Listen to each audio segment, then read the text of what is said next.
Thank you for your patience. 8:42. We are seeing here, and we want a special welcome back to Carol. It's nice to have you back, and we will, of course, dedicate in memory of your mother, Kinendel Bas Yosef. The Shema should have an aliyah through the learning that we do together, and it's nice to have you back in class. So we've learned already basically this process as to how things work, but now we are once again getting a reminder as to how all of this is put together. I gave you 8:42. It's actually 8:40. 8:40, the pasuk says, yeah, don't get excited, right? 8:40, 19 at the bottom. Again, this is now a repeat of the procedure as to how everything was put together. So says the Torah, V'hizah ha-tahor al ha-tameh bayom ha-shlishi bayom ha-shvi'i v'chit'o bayom ha-shvi'i v'chibes b'gadav v'rachatz b'mayim v'taher ba'aref. You know all this already. You're experts already. You know that on the third day, the ish tahor, the person who is pure, sprinkles the water on the person who is impure. You know on the seventh day, the person who is pure sprinkles the water on the person who is impure. You know that he uses this brush of azov, of hyssop, to sprinkle the water on him.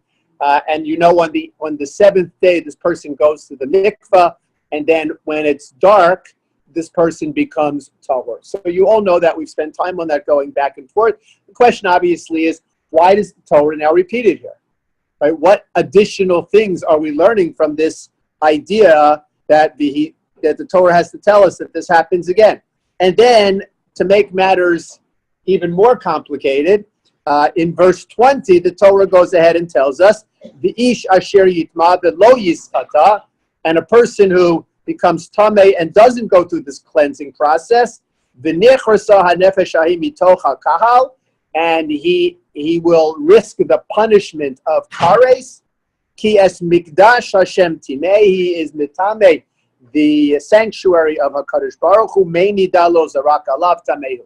Again, something that you know that if he doesn't undergo this process and he goes into the Mishkan, so he is going to be punished with kares, and we've spoken already about kares. So obviously there's something going on in these last two psukim that is coming to teach us things that we haven't already learned.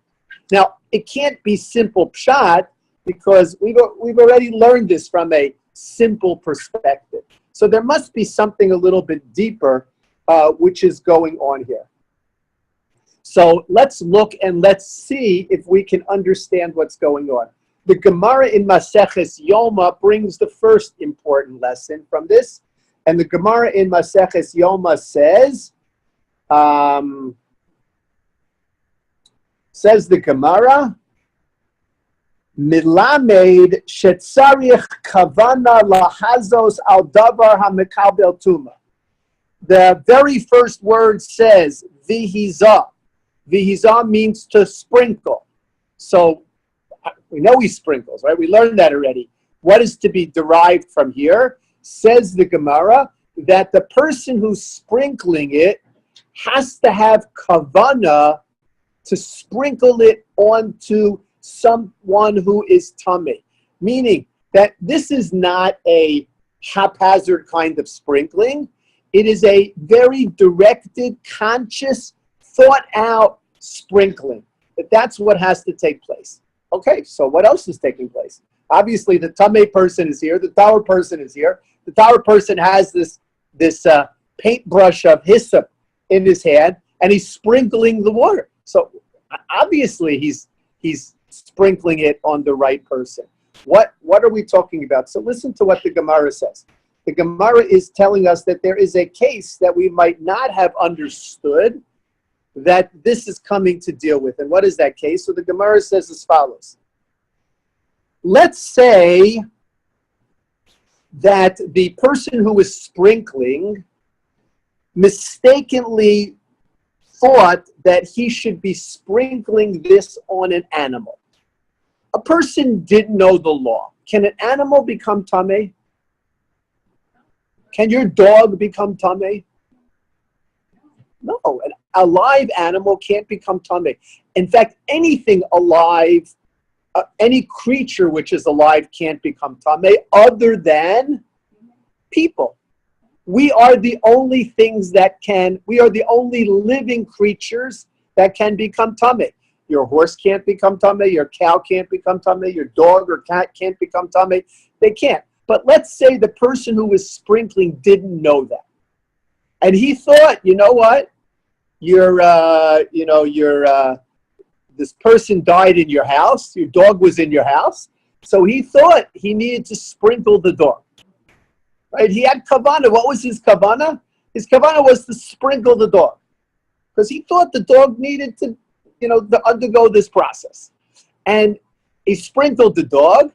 And while he was sprinkling the dog, what happened? He also sprinkled you. You, by the way, you were in the house. You do need this. But you're standing with the dog. He meant to sprinkle the dog. His aim was not so good. And he sprinkled you. What's the halacha? Are you sprinkled? I guess I should say, are you oyster sprinkled or not? Right? So the halacha is no. Right? That you're not considered sprinkled. Why? Because even though you got the water on you, there was no kavanah from the sprinkler. You're the sprinklee. He's the sprinkler.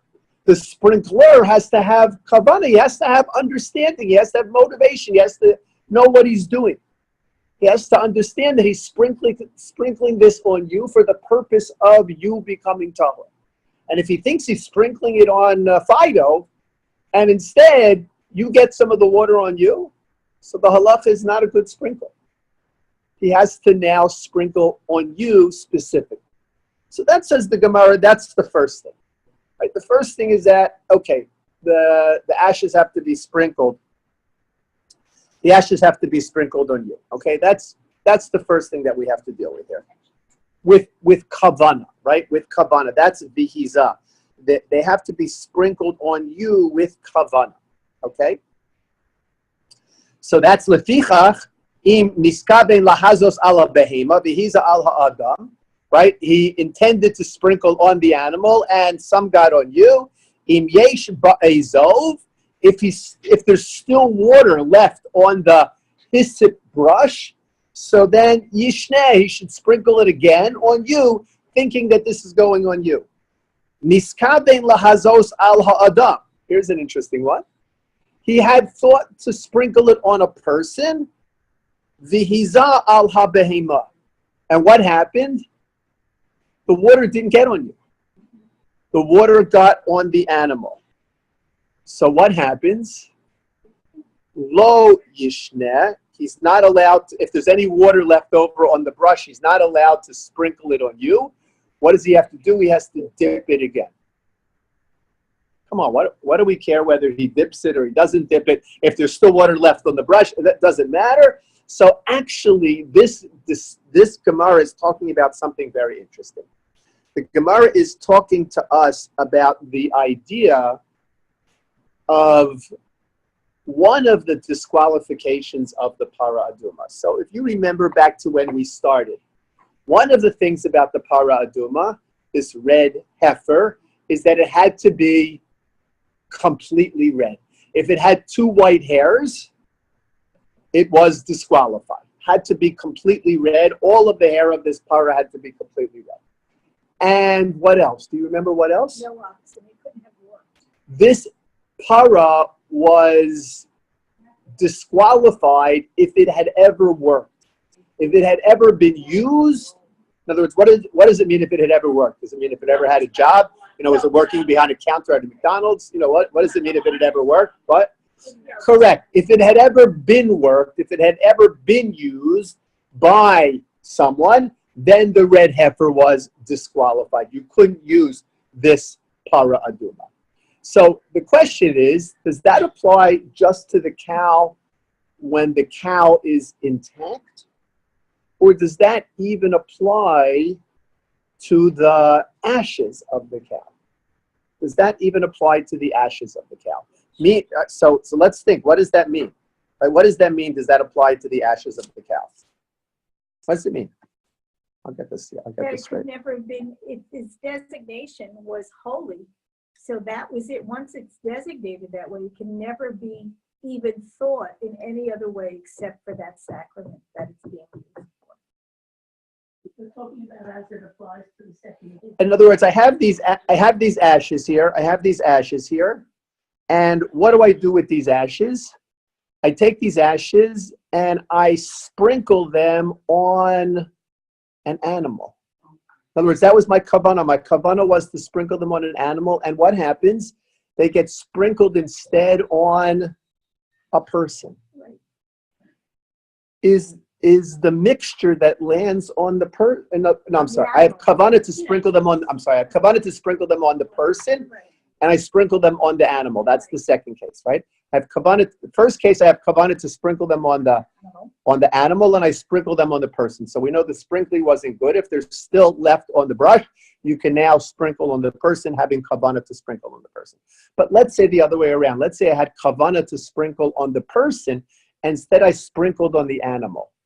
Now I still have some stuff left on the brush. I still have some ash water mixture left in the brush. Says the Gemara, lo yishna. You can use it. You can't use it. Ah. You can't use it. Why not? What you have to dip it back into the water. Why? Because you have used that mixture on the brush, right? By sprinkling it on the animal instead, you've disqualified whatever was on the brush as sprinkling water. So therefore, you have to dip the brush back into the container and then sprinkle that newly on the person. Yes, Barry? It seems like this particular section about the person who's doing the sprinkling and his intent, that's the important issue here with sprinkling, because when he dips the brush the first time, if his intent was for the animal, then he already wasn't thinking for the intent. Well, so we only need the intent during the sprinkling. In other words, that's what we learned, not in the dipping. That's what we learned from the word vihita. We only need the intent on the sprinkling. Now, I mean, it's a little bit unusual. You think about it, right? That the action was done. The Kohen sprinkled, right? But he didn't do it with the right kavanah. And if he didn't do it with the right kavanah, it's not good. And if it winds up that he had the right kavanah, but he didn't do the sprinkling on the right object, right? It wasn't on an object that was tameh, so then the water that's on the brush actually becomes disqualified. This is just an example of these little minutia that the halacha is filled with. Now, remember, for years and years and years and years, this hasn't happened since we've had a Beis Hamikdash. And yet, what have the rabbis been occupied with? All of these details of a procedure that maybe in our lifetime, hopefully in our lifetime, hopefully tomorrow will be applicable again, but so far hasn't been. And although we're hopeful that every day it will be, we don't know. But for generations and generations, for thousands of years, it hasn't been applicable. And yet we've studied the minutia of these laws, because that's what this halachic universe that we live in is composed of. It's composed of these details. And when we're learning Chumash and we see that the Chumash repeats something, so we have to figure out why. What's it teaching us? Here it's teaching us that you have to sprinkle on the person who's tameh with kavanah to sprinkle on the person who's tameh. And if you sprinkle on something that's not tameh, you've disqualified whatever mixture is out of the jar. And you have to dip it back in. Okay, number one. Number two.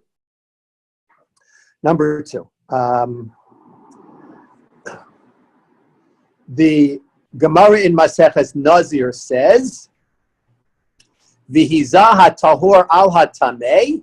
What is this coming to teach me? I've learned this already. The previous pasuk mentions it specifically. What do I need it here for? The Gemara comes along in Nazir to say, "Ha'oved kochavim ein lo tuma."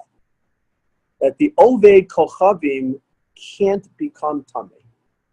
This concept of tuma and tahara is a concept that just applies to the Jewish people. In other words, it doesn't apply to any other creation in the world, to any other creature in the world, I'm sorry. It doesn't apply to any other creature in the world. An animal can't become tameh, right? Any other living thing can't become tameh. And not only that, but a non-Jew can't become tameh. A non-Jew who touches a dead body isn't tameh, and he could hug you afterwards, and you're not tameh. Right? He can't transmit tumah, and he doesn't become tameh. Where do we learn that from? So the Gemara in Maseches Nazir says we learn it from here.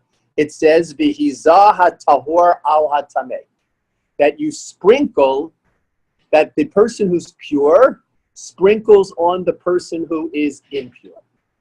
Look at the sentence right before this. What does the sentence right before this say? Sentence 18. It says v'lakach ezov, right? That the person takes this hyssop brush, v'taval b'mayim, and dips it in the water. Who is this person? An ish tahor. He's a pure person. And what does he do? V'hizah, and now he sprinkles it. Al ha'ohel, v'al kol ha'kelim, v'al ha'nefasho, shasher ha'yusham, v'al ha'nogea, be'etzimo, b'chalo, b'mesa, b'kav. He sprinkles it on whatever he needs to sprinkle it on. Obviously something which is tummy.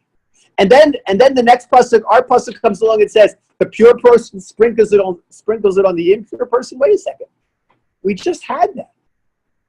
What would have been an easier way, what would have been a more precise way for our pasuk to have started? Rather than say, and the pure person sprinkles it on the impure person on the third day, what should it just say? And he sprinkles it on him on the... We already know who the players are from verse 18. Who are the players? Who's the sprinkler?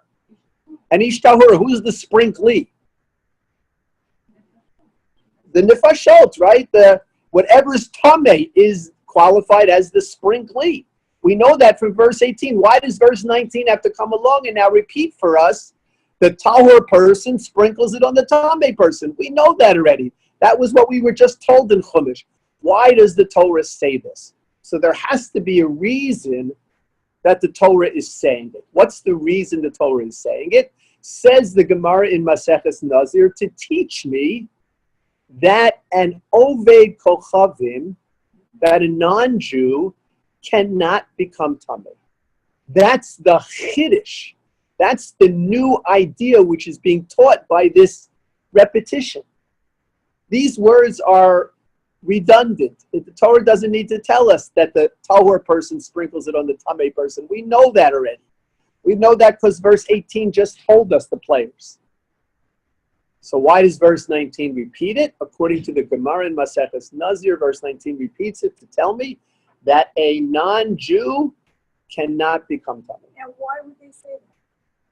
Why would they say that a non-Jew's body is not a source of No, they didn't say a non-Jew's body is not tameh.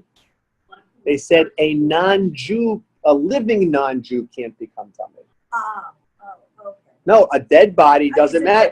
Okay. A dead body is a dead body. The only thing that's a difference is whether or not the Chumash ohel is transmitted by a non-Jew.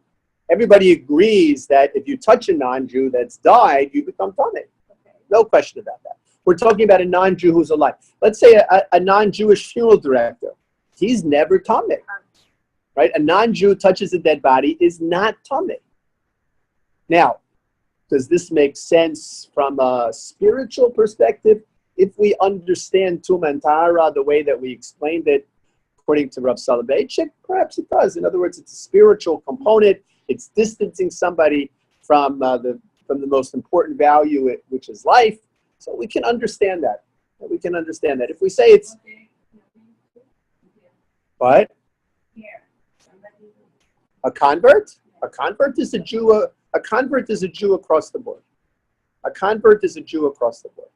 There's nothing, right? Once a person goes through conversion, there's no difference. For convert is a Jew across the board. Now, it's irrelevant what religion the dead person is. The dead person was an idolater. The dead person had no religion. It's irrelevant once a person dies and a Jewish person touches him, the Jewish person becomes tummy. Everybody's tummy now. They go home. They go home. They got a funeral director who does the embalming and the makeup and the whole business. You should only know what goes on in funeral homes, right? We, Baruch Hashem, I mean, Baruch Hashem, the way in which we bury is very unique, right? And if you talk to funeral directors who are not Jewish, they have a certain respect for the way in which Jews bury, as opposed to many other burials from other religions, other faiths, where they literally, to become a funeral director, I don't know if you know this, to become a funeral director, you have to learn not only embalming, but you have to learn embalming, you have to be certified in the whole process, but you also have to learn how to put on makeup to a person. You have to learn how to make a person look.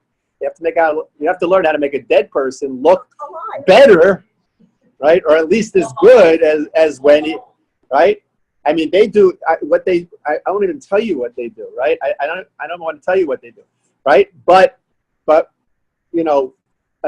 from the perspective of after they're done, they go home and have dinner. It's a job. It's a job. It's a job. Yes.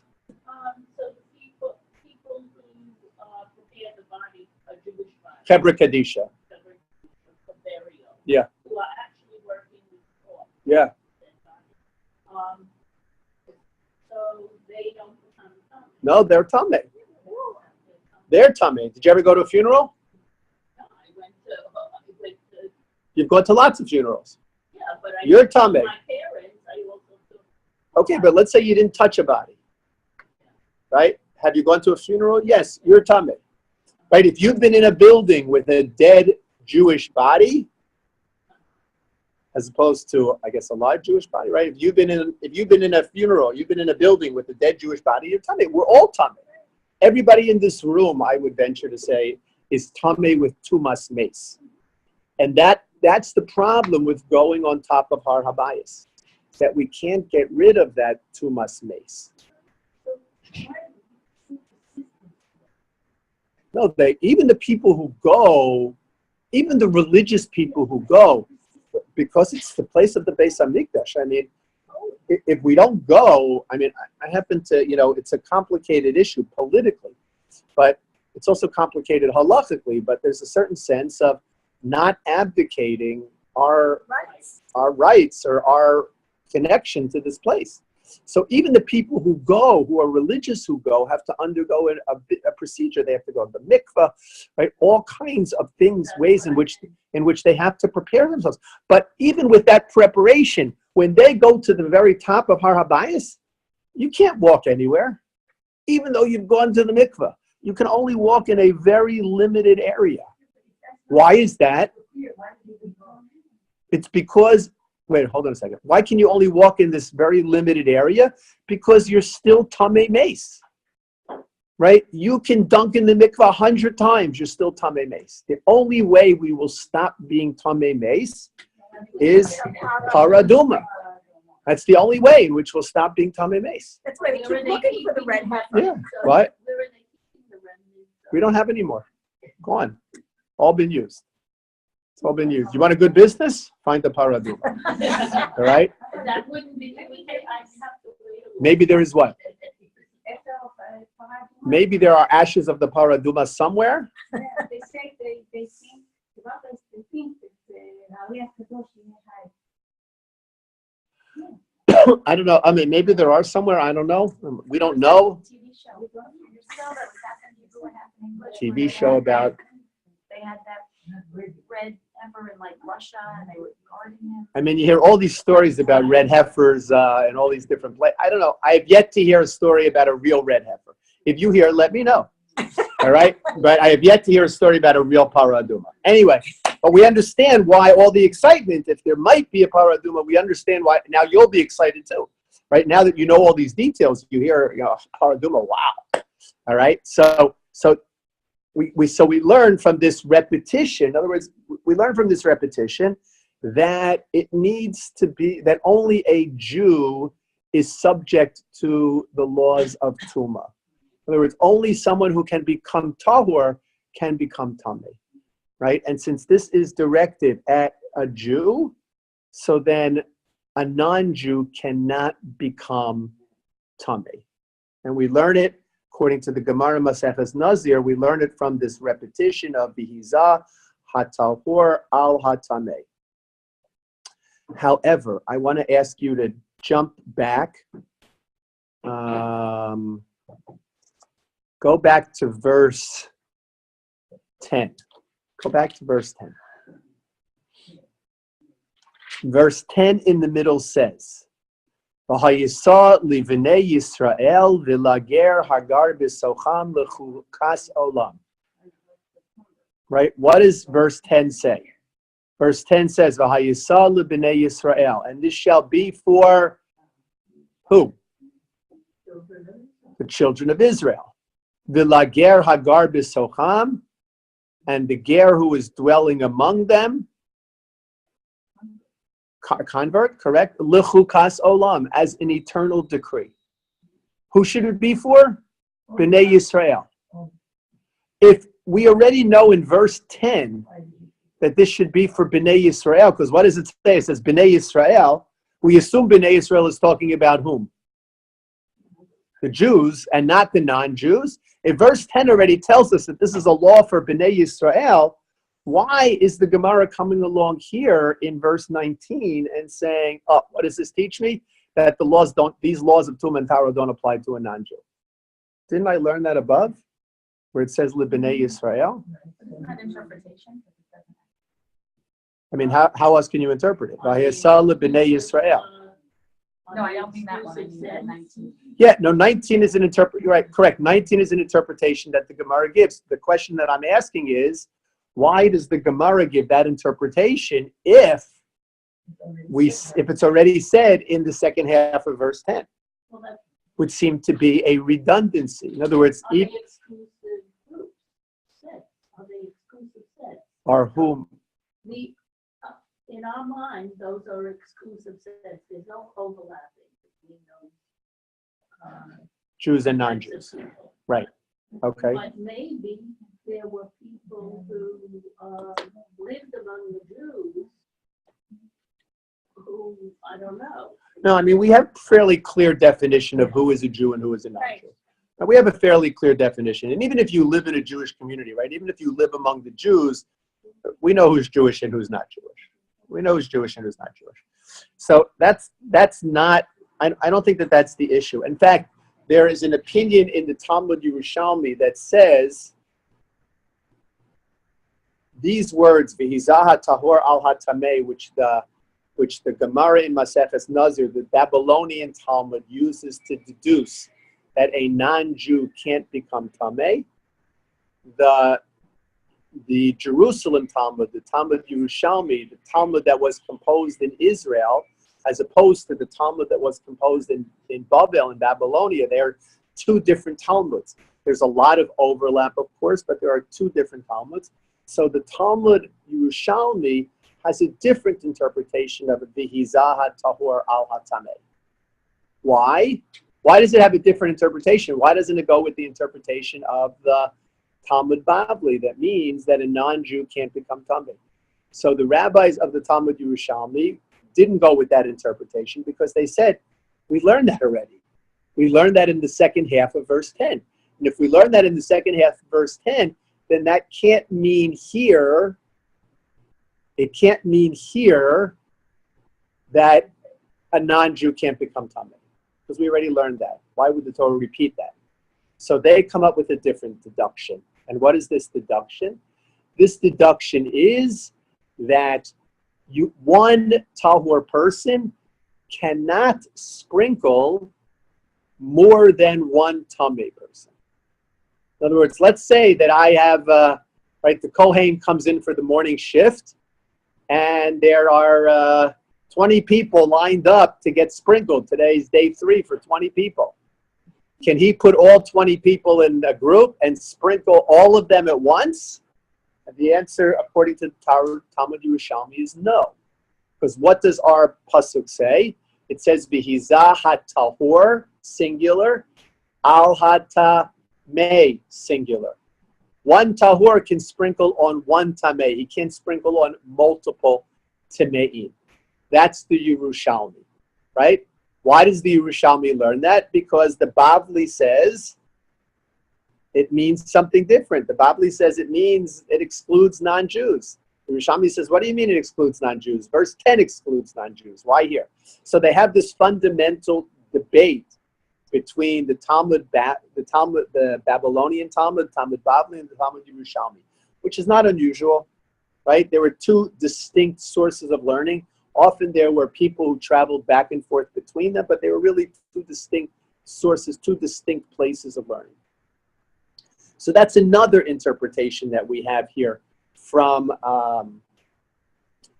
this, okay, from V'hizah ha-tahor al ha-tameh. One other interpretation that I'm going to share with you, and this is an interesting interpretation. So we know that Yom Kippur was a big deal. Yom Kippur was a big deal for the Jewish people because on Yom Kippur, the Jewish people miraculously secured forgiveness from God. By the way, how did we know that we had secured forgiveness? So the Sa'ir La'azazel was a goat that was taken out into the desert to a place called Azazel and was thrown off of the cliff in Azazel and was killed that way. But, okay, how do we know that that worked? Okay, there was a thread that was attached to the horns of the goat and a thread that was hung on the wall in the Beis HaMikdash, the same thread, right? The same thread. When that thread turned white, that was an indication that we indeed had been forgiven. Could you imagine how cool that would be? Like, could you imagine if in your house there was a red thread, and when you did tshuva, what happened? That thread turned white. I mean, let's look at it from an even different way. Right? Let's look at it from a different way. Let's say that one spouse does something that upsets the other, right? A purely hypothetical case, and then apologizes, and the hurt spouse says, "I forgive you." So what does that usually mean? When the hurt spouse says, "I forgive you," what does that usually mean?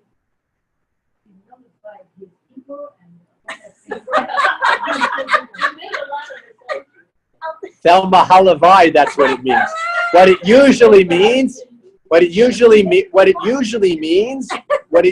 means when the spouse says, "I forgive you," is I'll get over it, but I'm going to remember it for a long time, right? I'll get over it, right?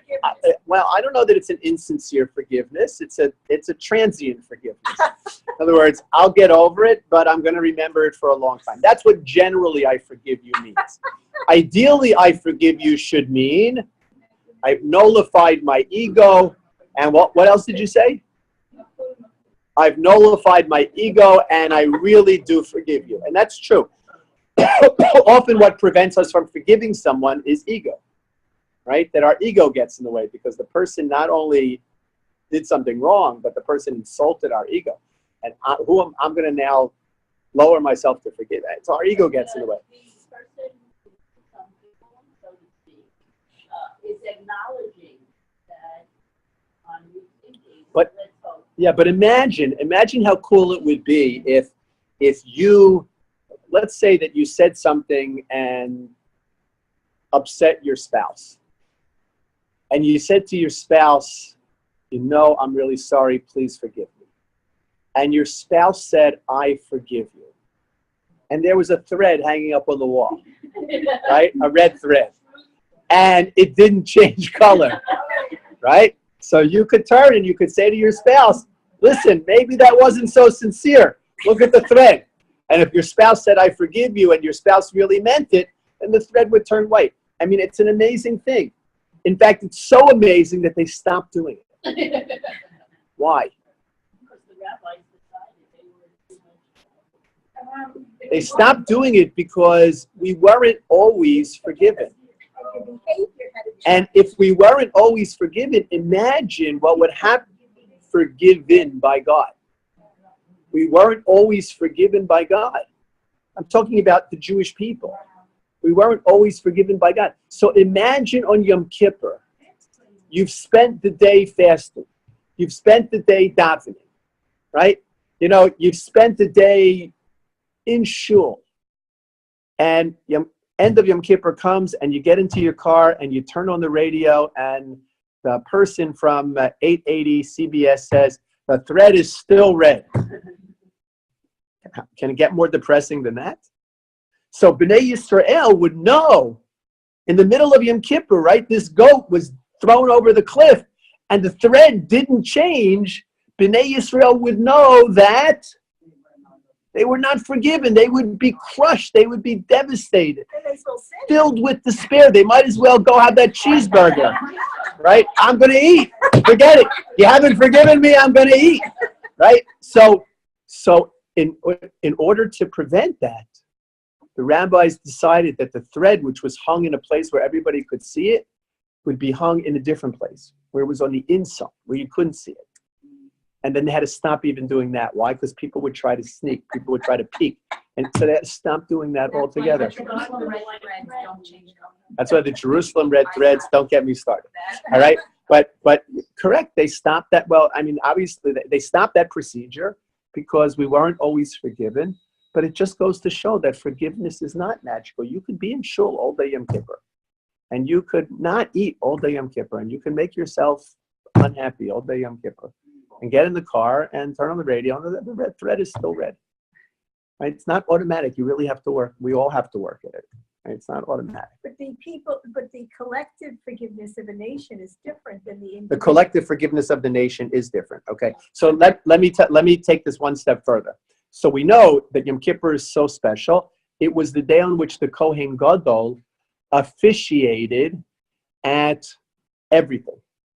In other words, normally on a regular day, on a Tuesday, there was a family of Kohanim, whoever that family was, that was working those 2 weeks. There were 2-week shifts. And on that day, the Kohanim among themselves decided by lottery, different ways, who would do what particular part. Who would do this part, who would do this part, who would do this part, who would do this part.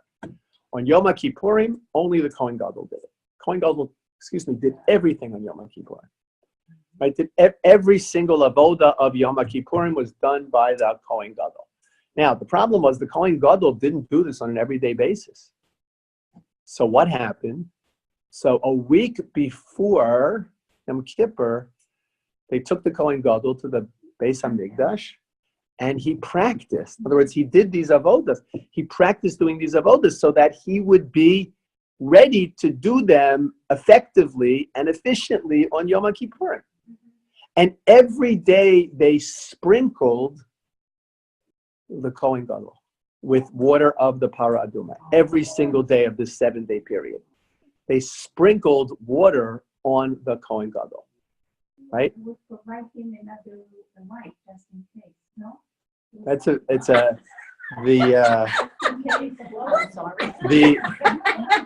Gemara says, it's actually a Mishnah. The Mishnah says that as Yom Kippur approached, the rabbis would designate an individual to be a Kohen Gadol backup. Meaning that there was another Kohen. He wasn't the Kohen Gadol, but he was designated as the backup. Meaning, if something happened to the Kohen Gadol, he would have to step in. That it was inconceivable that we would have a Yom Kippur without a Kohen Gadol, without the avoda, and only the Kohen Gadol could do the avoda. So there was a person who was designated, like an alternate on. If you've ever been on a jury, right? An alternate on the jury. You were an alternate. So they had an alternate Kohen Gadol who had to learn all of the avoda An understudy, right? An understudy, right? Had to learn all of the avoda in case something happened to the Kohen Gadol. What would happen to the Kohen Gadol? Well, no, what would happen? Maybe he would die. Maybe he would die. Maybe he'd be so sick he couldn't do it. Or maybe he'd become tameh, right? It was possible for the Kohen Gadol to become tameh also, right? Some kind of bodily emission, let's say, right? Kohen Gadol could become tameh. In which case, you can't have. It's not possible to have it's inconceivable to have a Yom Kippurim without an avod and a Kohen Gadol. So the understudy, I like that, right? The understudy would, right, appearing as Kohen Gadol on Yom Kippurim, with, don't they make those announcements and the play begins, right? So, all right, so imagine first thing Yom Kippur morning, right? First thing, you come to shul appearing as rabbi, right? So you get that, or you have an understudy, Kohen Gadol, prepared to take over. However, the Mishnah also says that in addition to an understudy, we prepare a second wife for the Kohen Gadol. All right? We have a woman who is designated as Mrs. Kohen Gadol on deck. So she's generic. She's a stand-in generically. What about his own wife? Well, hold on a second. Why do we have a Mrs. Kohen Gadol on deck? Because the Mishnah is, this is an opinion in the Mishnah, which we don't accept la halacha, but there's an opinion in the Mishnah that says, what happens if the Kohen Gadol's wife dies, right before Yom Kippur? What happens? Right? So, right? So it's an interesting question whether he said Shiva. I mean, these are interesting questions. Right? He doesn't. So actually, he doesn't sit Shiva. There's a whole mechanism which exempts him from sitting Shiva, right? Only the Kohen Gadol. It's going to take us too far, right? It's only the Kohen Gadol. It's going to take us too far afield. It's going to take us too far afield. You can use your imaginations, but it's going to take us too far afield. However, if the Kohen Gadol's wife does die, the Kohen Gadol is not allowed to officiate if he's single. Why not? Why not?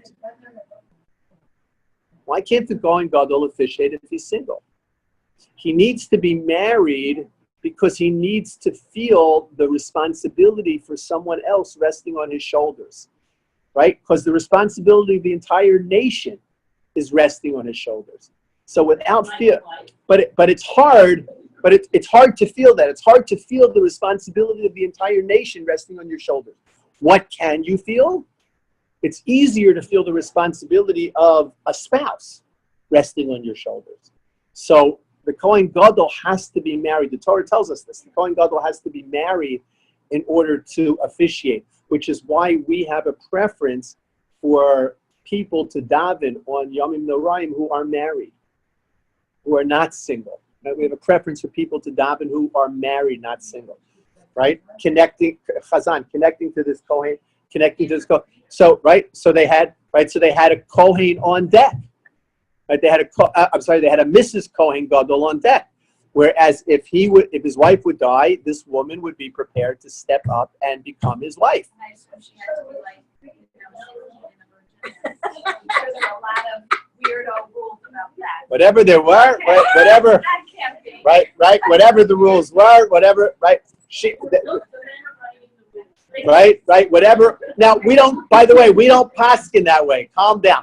We don't paskin that way, right? We do not require a Mrs. Kohen Gadol on deck because the Mishnah says, where do you draw the line? If you're worried, if you're going to be worried that perhaps the Kohen Gadol's wife is going to die, maybe you have to be worried that, about a million other things. In other words, it's too far-fetched. The fact that the Kohen could become pasul, could become tameh, all right, that's not so far-fetched. But the fact that the Kohen Gadol's wife is going to die literally right before Yom Kippur, what? Kohen Gadol had one wife. So is it ever recorded that anything like this happened or no? So why would they anticipate all these machinations of really relatively obscure things happening without having the in order to be prepared. In order to be prepared. In other words, what happens, right? What happens? It's 10 minutes It's 10 minutes before Yom Kippur and the Kohen Gadol's wife dies. What are they going to do then? So in other words, while they're discussing contingency plans, Rabbi Yehuda raises this contingency plan. The Chachamim say, you know what? If we go that far, ein ladav ourselves, we're never gonna, right? We're never gonna be able to cover all of the contingencies. So we'll cover the contingencies that are what usual and customary. Is that what the insurance pays? Usual and customary, right? We'll cover the contingencies that are usual and customary, and we won't deal with any of these extraordinary contingencies. Because that was a contingency. No, the understudy was married. In other words, the understudy was married. They prepared it. The Rebbe Yehuda says we should prepare an understudy wife in case the wife of the current Kohen dies. Anyway, don't worry about it. It didn't happen. There's no such thing as an on-deck wife, at least not in the Mishnah, right? Maybe in real life, I don't know, but at least not in the Mishnah. There is no such thing as an on-deck wife, right? Okay. What? Bnei Yisrael would not be forgiven. They'd be punished. They would be punished.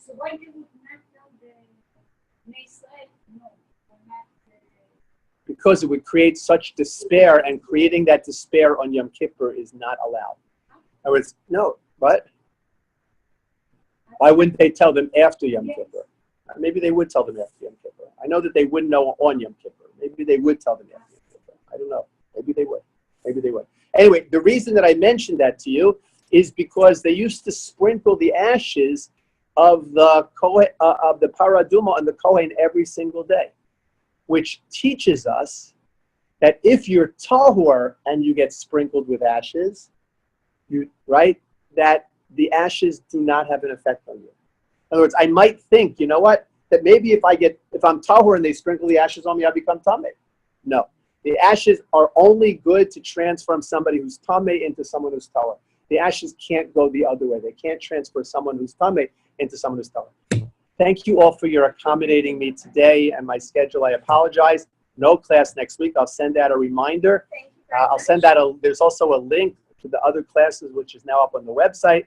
I'll send that link out to you as well if there's any back classes that you need to make up. And enjoy. Enjoy. Need to make up. Or you have literally nothing to do for an hour and you want to review a class. Very good. Thank you.